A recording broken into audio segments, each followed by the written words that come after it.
그리스도의 이름으로 기도드립니다. 아멘. 하나님의 말씀 함께 봉독하겠습니다.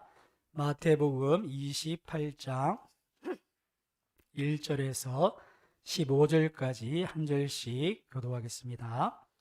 마태복음 28장 1절에서 15절입니다. 신약성경 52페이지입니다. 제가 한 절, 여러분이 한 절 함께 번갈아 가며 교독하도록 하겠습니다. 28장 1절을 먼저 제가 봉독합니다. 안식일이 다 지나고 안식 후 첫날이 되려는 새벽에 막달라 마리아와 다른 마리아가 무덤을 보려고 갔더니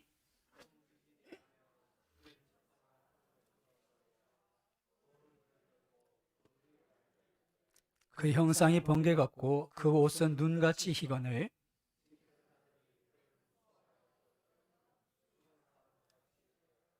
천사가 여자들에게 말하 이르되 너희는 무서워하지 말라. 십자가에 못 박히신 예수를 너희가 찾는 줄을 내가 아노라.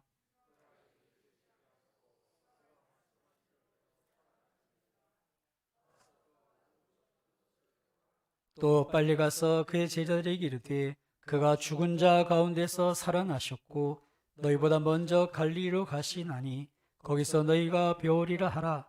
보라 내가 너희에게 일렀느니라 하거늘.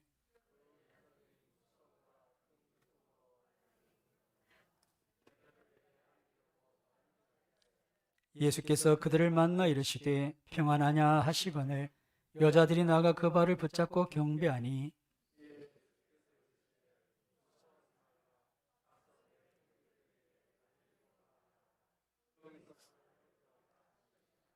여자들이 갈 때 경비병 중 몇이 성에 들어가 모든 된 일을 대제사장들에게 알리니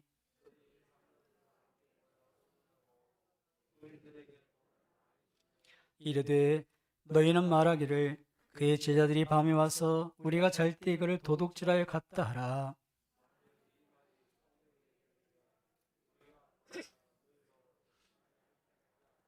함께 보겠습니다. 군인들이 돈을 받고 가르친 대로 하였으니 이 말이 오늘까지 유대인 가운데 두루 퍼지니라. 아멘.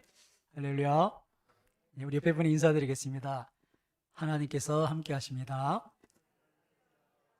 네, 오늘은 또 한번 특별한 인사를 한번 했으면 좋겠는데요. 우리가 성탄절에는 메리 크리스마스 인사하듯이 부활절에는 독특한 인사가 있습니다. 주께서 다시 사셨다는 그 말씀대로 예수님께서 다시 사셨습니다 하면 그 옆에 분은 정말로 다시 사셨습니다 하고 이렇게 머리가 소리 있게 화답하는 건데요. 자, 두 분씩 한번 짝지어 보십시오. 딱 짝을 지으시고 마침 우리가 배열이 지금 두 분씩 되어 있는데 자, 그 중에 한 분이 먼저 예수님께서 다시 사셨습니다 뭐 하시면 상대편은 정말로 다시 사셨습니다 하시는 겁니다. 자, 그리고 나서 우리가 전부 다 함께 할렐루야 한번 해보겠습니다. 자, 준비하시고 첫째 분부터 시작. 예수님께서 다시 사셨습니다. 정말로 다시 사셨습니다. 할렐루야. 아멘. 예.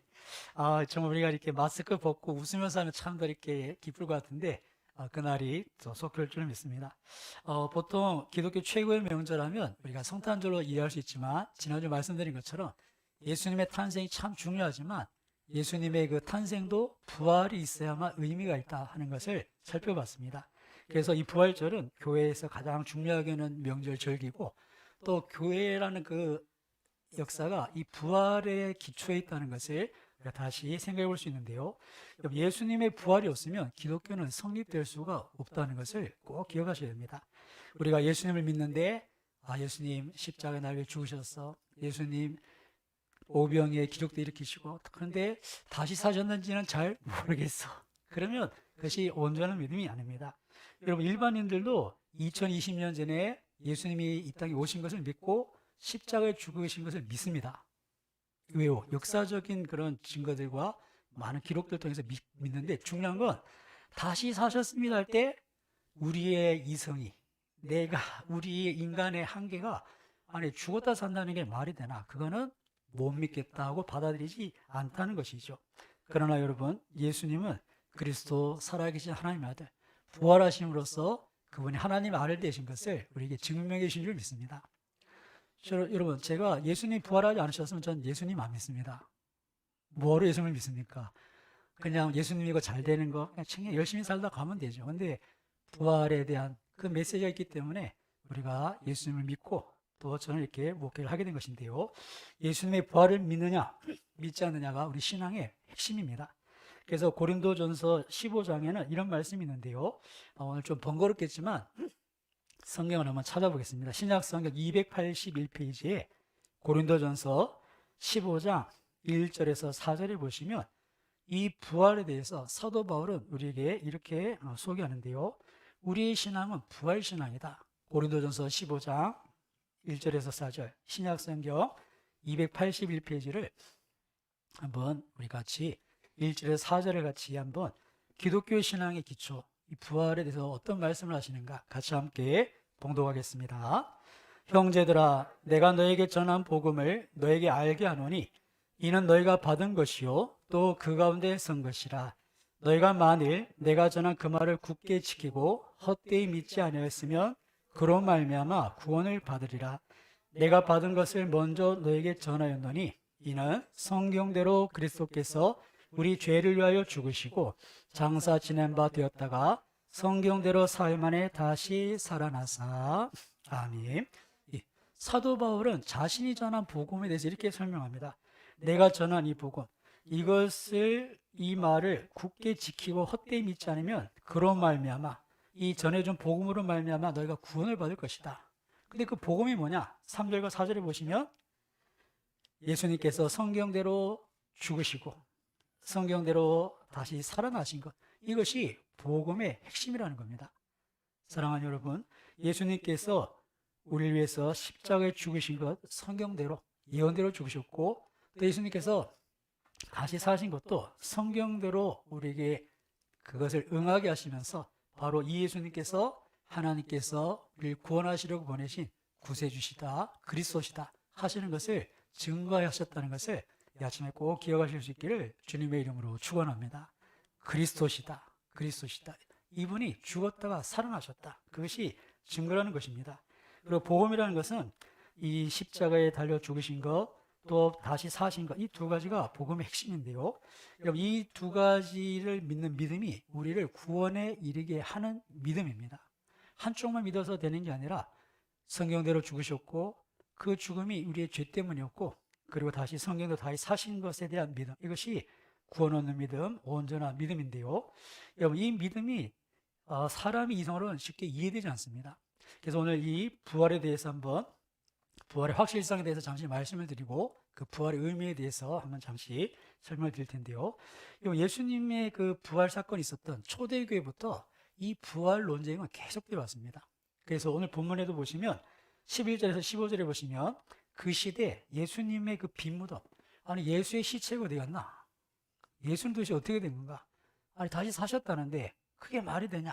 해서 나름대로 이렇게 퍼지는 소문 중에 이런 소문이 있습니다. 오늘 본문의 11절에서 15절을 보시면 어떤 소문이 있습니까? 13절 같이 한번 봉독해 보겠습니다. 13절입니다. 이르되 너희는 말하기를 그의 제자들이 밤에 와서 우리가 잘 때 그를 도둑질하여 갔다 하라. 아멘. 예수님이 부활하시고 무덤은 비었는데 이로 인해서 사람들이 동요할 것을 우려하는 당국에서 야, 예수의 시체를 제자들이 훔쳐갔다고 얘기를 해라. 그렇게 소문을 내게 했다 하는 것인데요. 여러분, 이게 우리가 이제 어떻게 보면 이제 상식선에서 그럴 수 있겠다 동의할 수 있는 말이지만 사실 예수님의 시체를 제자들이 훔쳐갔다는 것은 전혀 이렇게 기대할 수 없는 그런 일입니다. 벌써 그 전날 예수님이 잡히시던 때 다 무서워 도망갔습니다. 그리고 지금 이 예수님의 무덤을 지키는 경비병은 14절 보시면 만일 이 말이 총독에게 들리면 우리가 권하여 너희로 근심하지 않게 하리라. 그러니까 지금 이 경비병은 총독 지휘 아래에 있는 로마 군인들입니다.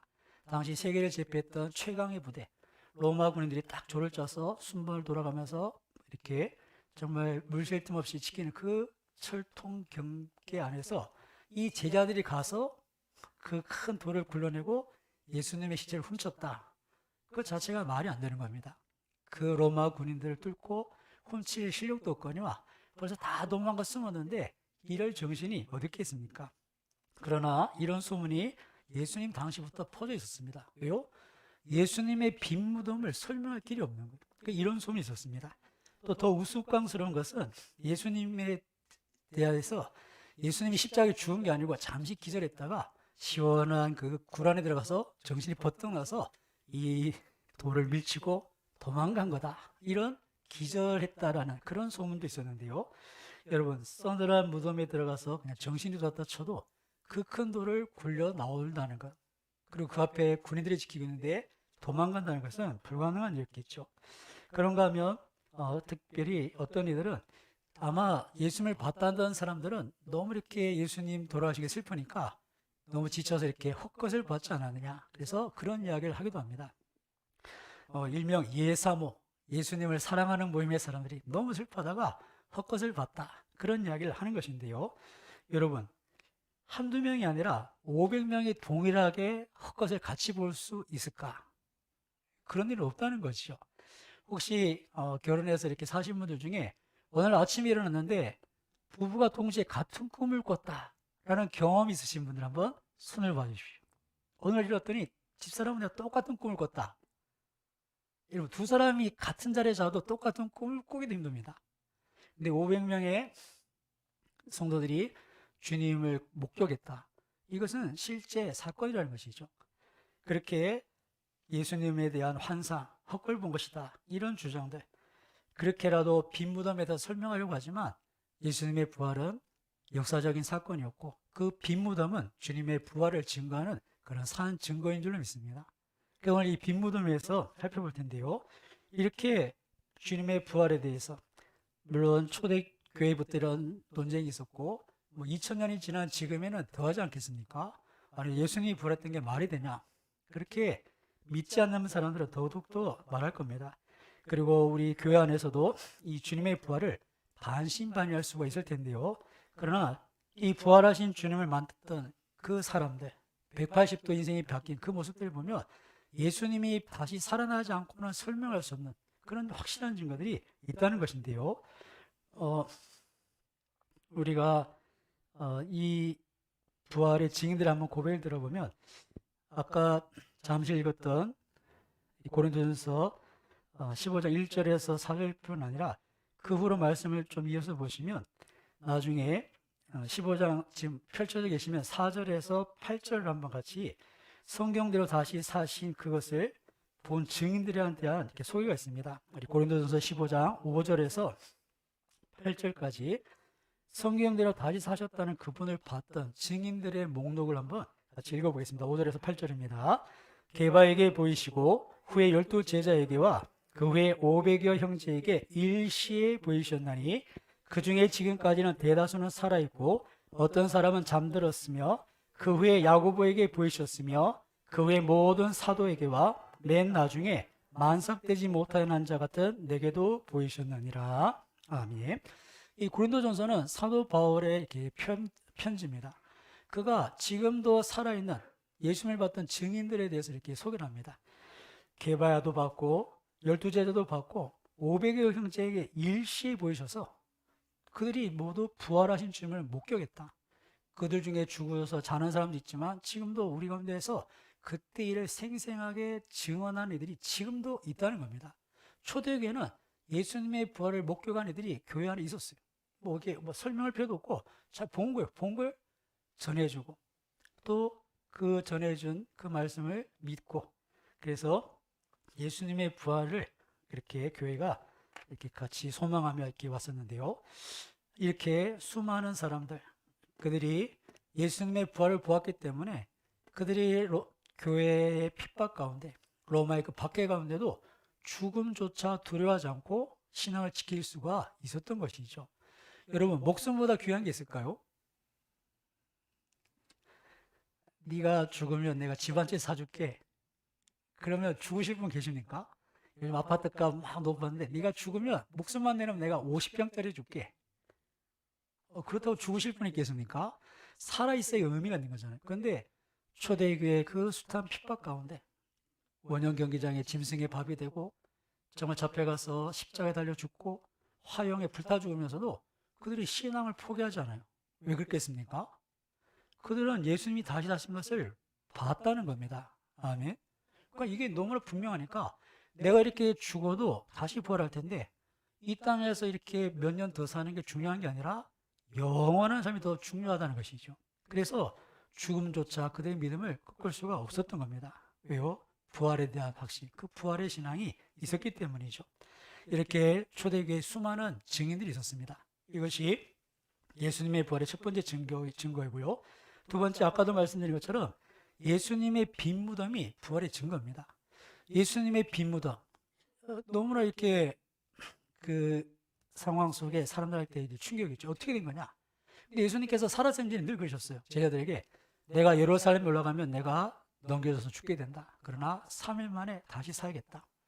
그렇게 말씀하신 대로 그렇게 다시 살아나셨고, 혹시나 그런 일이 있을까봐 괜히 예수님이 시체가 없어지면 괜히 사회적 분위기 어수선해질까봐 로마 군인까지 와서 지켰는데 예수님의 부활을 막을 수가 없었던 것이죠. 그리고 그 무덤이 비어버렸습니다.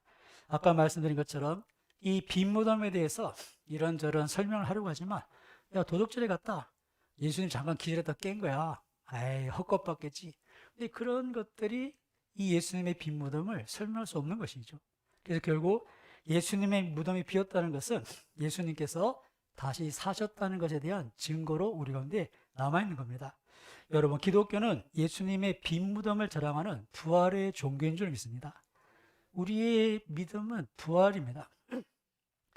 불교에는 석가모니의 진신사리를 자랑합니다.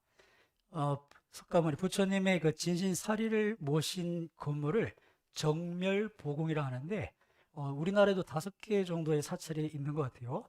여러분, 이 정멸보궁의 특징이 뭐냐면 일반 사찰에 가면 다 건물마다 불상이 있는데 이 정멸보궁에는 불상이 없어요. 왜 그렇겠습니까?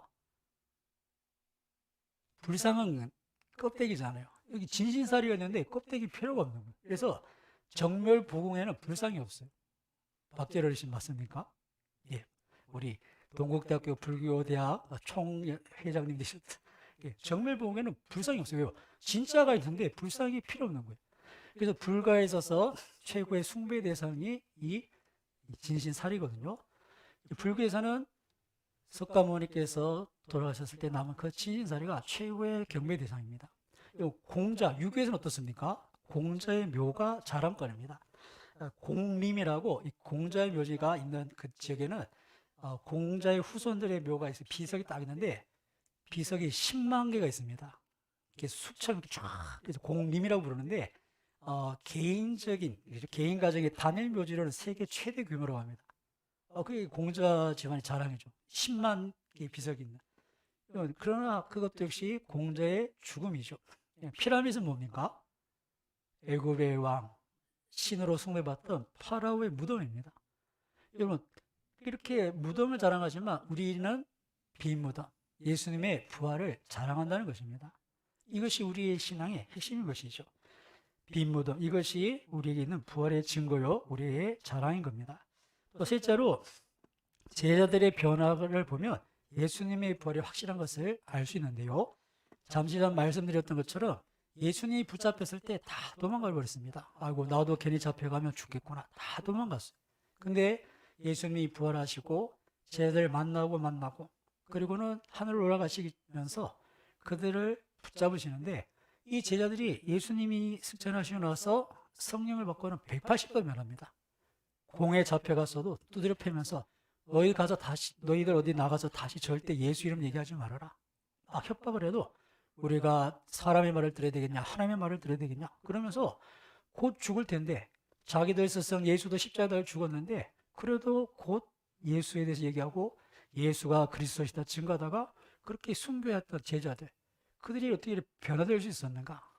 부활하신 주님이 아니라면 설명이 안 된다는 것이죠. 그렇게 제자들은 순교도 불사하는, 죽음도 두려워하지 않는 그런 모습으로 예수님의 부활을 증거했었습니다. 그리고 또 중요한 증거 중에 하나가 우리가 주일을 지키는 것이 큰 증거인데요. 초대교회의 많은 구성원은 유대인들이었습니다. 유대인들에게 있어서 토요일 안식일 지키는 것은 목숨을 지키는 것보다 더 귀하게 여겼어요. 이게 얼마나 중요하냐면 예수님 오시기 전까지도 그 시대만 해도 전쟁이 나도 안식일은 절대 칼을 들지 않습니다. 적이 성문을 넘어서 쳐들어와도 죽으면 죽었지 안식일에 싸움을 하지 않는 거예요. 왜요? 안식일을 지켜야만 하나님의 백성이니까. 그런 사람들이 안식일 후 첫날 부활을 기념해서 주일날 모이더라는 거예요. 주일을 지키더라는 거예요. 어떻게 그렇게 변화가 있을 수 있습니까? 이 주일날 주님이 부활하셨다는 그런 극적인 상황이 아니면 유대인들은 안식일을 버릴 수가 없어요. 그런데 초대교회 많은 유대인들이 교회에서 신앙을 갖고 예수님의 부활을 기념하면서 부활 후 부활하신 날, 오늘 우리 주일이라는 것이 주님의 부활을 기념하는 날인데요. 이 주일을 지켜오는 것, 이것이 교회 안에 예수님의 부활이 있었다는 것을 그런 증거로 이렇게 남아있는 그런 모습인 것을 우리가 알 수 있습니다. 당시 세계를 지배하던 로마의 그 권력, 그 폭정에도 버텨내고 유대인들의 그런 사회적인 분위기 속에서도 그들이 주의를 지켜오며 이 부활의 역사를 이어왔던 것을 이 시대가 이렇게 막을 수가 없었는데요. 방금 말씀드린 여러 가지 것들을 통해서 우리가 믿는 바가 무엇인가? 성경대로 우리 죄를 위해서 죽으셨던 것과 부활하신 것, 이것이 우리 믿음이라는 것을 우리가 이 부활절을 지키면서 그냥 내가 교회만 오는 것이 아니라 우리에게는 부활의 신앙이 있구나, 이것을 다시 한번 기억할 수 있기를 주님의 이름으로 축원합니다. 따라해 보겠습니다. 옆에 분에게 예수님께서 다시 사셨습니다. 정말로 다시 사셨습니다. 이게 우리의 믿음입니다. 자, 그러면 이 부활의 믿음이 그러면 우리에게 어떤 의미가 있는가? 오늘 읽었던 5절, 6절 말씀해 보시면 이 성경을 통해서 우리에게 증거해 주신 것들이 분명히 있는데요. 일단 우리가 이 예수님의 죽음을 통해서 우리가 두 가지만 잠깐 그 의미를 살폈으면 좋겠습니다. 먼저 이 부활을 통해서 우리가 알 수 있는 것은 이 다시 사신 예수님이 누구인가 하는 것이죠. 여러분, 예수님의 부활은 그분이 하나님의 아들, 우리의 구원자이셨음을 증명하는 사건이라는 것을 꼭 기억하셨으면 합니다. 어떤 분들은 아니 다시 산다는 게 말이 되는가, 이렇게 황당한 일로 여겨질 수 있습니다. 그러나 예수님은 처음부터 이 땅에 오실 때 자기 백성을 저희 죄에서 구원하러 오셨고 그 십자가를 향해 사셨고 십자가를 마다하지 않으시고 스스로 십자가에 달려 죽으시고 다시 사셨습니다. 그리고 그 십자가를 통해서 우리를 구원하실 것을 미리 다 얘기해 주셨어요. 제자들에게 내가 예루살렘 올라가면 잡혀서 죽게 된다. 그러나 3일 만에 다시 산다. 그렇게 성경에 기록된 것만 해도 세 번, 그분의 삶 동안 세 번 제자들에게 얘기해 주시고 3년 동안 그 죽음을 준비케 하셨던 것을 볼 수 있는데요. 그렇게 나는 죽었다 다시 산다 얘기하시고, 그리고 늘 그분은 나는 본 것을 얘기한다. 내가 하늘에서 와서 본 것을 너에게 얘기해 준다. 그리고 내가 말하는 것은 내 의지로 얘기하는 것은 없다. 아버지께 들은 말만 전한다. 이런 말씀을 하고 다니셨어요. 여러분, 제가 그런 말을 하고 다니면 어떻게 되겠습니까? 나는 본 것을 말한다. 나는 아버지께 들은 것만 얘기한다. 그러면 여러분, 제가 어떤 사람이 되겠습니까? 예수님께 그런 말씀하셨으니까 아이고 뭐 예수님이 설마 헛소리 하시겠어 이러고 그냥 지나가지만 정상적인 사람의 말이 아니라는 거예요. 우리가 자세히 보면 정말 과대망상증 환자든지 아니면 정말 약간 이렇게 조금 이런 사람이든지 우리 그렇게 예수님을 바라봐야 되는데, 그러나 그 누구도 예수님을 야 정신 이상한 사람이다, 정신분열증, 과대망상증 환자다 라고 말하지 못한 이유가 뭡니까? 예수님은 자신이 한 말을 확증해 주셨어요. 예수님이 한 말이 사실이라는 것을 기적과 이적을 통해서 증명해 보이시니까 이걸 부인할 사람이 없는 거예요. 예수님께서 한 번은 중풍병 걸려서 꼼짝 못하고 누워있는 사람에게 그렇게 말씀하셨습니다. 네 죄가 사해졌다. 그러니까 사람들 옆에서 속으로 비웃는 거예요. 아니 지가 뭔데 사람이 죄를 사해, 지가 하나님인가? 예수님 그걸 다 아시는 거예요. 그래서 사람들이 얘기합니다. 내가 죄를 사는 권세가 있다는 것, 내가 하나님의 아들인 것을 증명해 보이겠다. 일어나 걸어가라 하니까 중풍에 걸려서 꼼짝 못한 사람이 그 자리에 일어나서 물리치료도 안 받고 여기 의수도 안 차고 바로 일어나서 자기가 치료받던 그 침상을 메고 나가더라는 거예요. 예수님이 말한 것을 사람들은 불가능하다, 네가 뭔데 라고 얘기하지만 주님은 내가 그런 사람이다, 내가 그런 하나님이라는 것을 증명해 보셨던 거죠. 그래서 예수님께서 행하셨던 일들은 우리가 생각할 수 있는 이성을 넘어섭니다. 예수님이 무리를 걸었대요. 카메라 트릭이 아니고 컴퓨터 그래픽이 아니라 걸으셨다는 겁니다. 오병이어 조그만 도시락 가지고 5천 명이 먹고 남아요. 이 질량 보존의 법칙이 이게 깨어지는 게 말이 되겠습니까? 예수님은 그러실 수 있는 분, 없는 것을 있는 것처럼 불리는 창조하시는 분. 그래서 그분이 누구냐? 그래서 제자들이 한 번은 그렇게 고민하죠.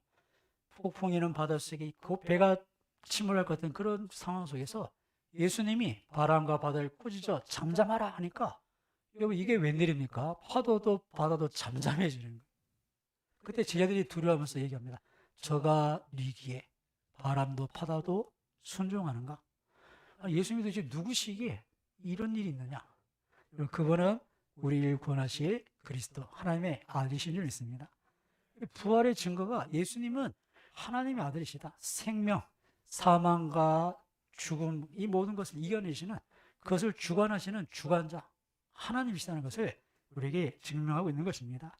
그래서 우리가 부활의 이날을 기념할 때 그 주님께서 십자가 죽으셔서 우리의 모든 죄를 없이 하시고 우리를 구원하실 분이시라는 그 믿음을 확실히 하실 수 있기를 주님의 이름으로 축원합니다. 자, 그리고 두 번째 한 가지만 더 살펴보면 이 부활을 통해 우리가 기억해야 되는 게 무엇인가?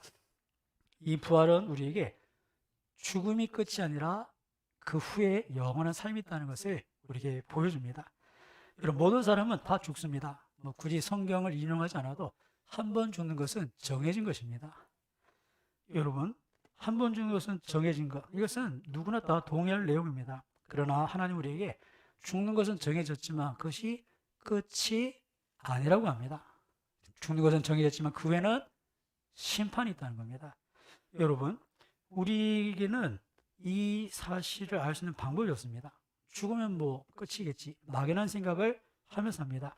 근데 여러분, 평소에는 모르지만 죽음의 때가 가까워지면 죽음이 끝이 아니라는 것을 알게 됩니다. 여러분, 우리가 영적인 존재잖아요. 자, 그때 제가 영혼육에 대해서 말씀드리면서 영의 기능을 좀 말씀드렸는데 어떤 기능이 있었죠? 양심이 있어요. 이 양심은 배워서 하는 게 아니에요. 양심이 거부를 해요. 양심은 영적인 기능입니다. 내 의지와 상관이 없어요. 그 다음에 직관이라는 게 있어요. 직관은 뭡니까? 이렇게 설명해 주거나 이렇게 근거가 없는데도 그냥 아는 거예요. 여러분, 우리가 죽음 앞에 서면 죽음이 끝이 아니구나 하는 것은 우리 영이 압니다. 직관적으로 아는 거예요. 평소에 우리가 관심 없을 때 모르지만 죽음 앞에 딱 서면 끝이 아니라는 것을 아는 거예요. 그래서 두려운 겁니다. 세상에 살면서 너무나 힘든데 이제 다 내려놓고 쉬자. 이렇게 죽을 맞으면 얼마나 편할까요? 내가 질병 받니 너무 고통스러운데 그냥 이제 죽고 싶어요 하고 죽으면 편할 것 같은데 죽음에 직면하면 우리가 뭘 직관하는 거예요? 죽음이 끝이 아니구나. 내 영원한 운명이 지옥이구나. 이걸 아는 거예요. 그러니까 죽음 앞에 서서 두려워하지 않을 자가 아무도 없는 거예요. 왜? 우리가 아는 거예요. 설명 안 해줘도 알아요. 죽음 앞에 서면 내가 죽으면 지옥이고 이거 안다는 거예요. 우리 영이 아는 거예요. 사랑하는 여러분, 우리에게는 죽음이 끝이 아니라는 것을 알아야 됩니다. 죽음 위에 심판이 있고 예수님은 그 심판에서 우리를 구원하시려고 스스로 죄를 짊어지시고 우리가 받아야 될 저주를 받으셨다는 것을 잊지 마십시오. 우리에게 중요한 것은 이 땅에 70년, 80년 삶도 중요하지만 죽음 이후에 영원한 삶을 준비하는 것, 이것이 이 땅을 사는 우리에게 있어 가장 중요한 일인 줄 믿습니다. 그것은 뭡니까? 복음을 믿는 것. 아까 바울의 고백처럼 성경대로 우리의 죄를 위해서 죽으시고 성경대로 다시 사신 그분을 믿는 것, 이것이 우리가 이 땅을 사는 동안 가장 중요한 문제라는 것이죠. 오늘 우리가 이 부활절 아침에 다시 한번 우리 인생 70, 80이 끝이 아니라 죽음 이후에 영원한 세계가 있구나. 예수님은 그 영원한 세계에 우리 죄 많은 인생을 구원하시려고 십자가 대신 지시고 부활하심을 통해서 내 인생의 끝이 아니다. 죽음 위에 영원한 생명이 있다 하는 것을 보여주셨고 나를 믿는 자는 죽어도 살겠고 살아서 물은 나를 믿는 자는 영원히 죽지 않는다. 우리에게 영원한 생명을 주신 줄 믿습니다.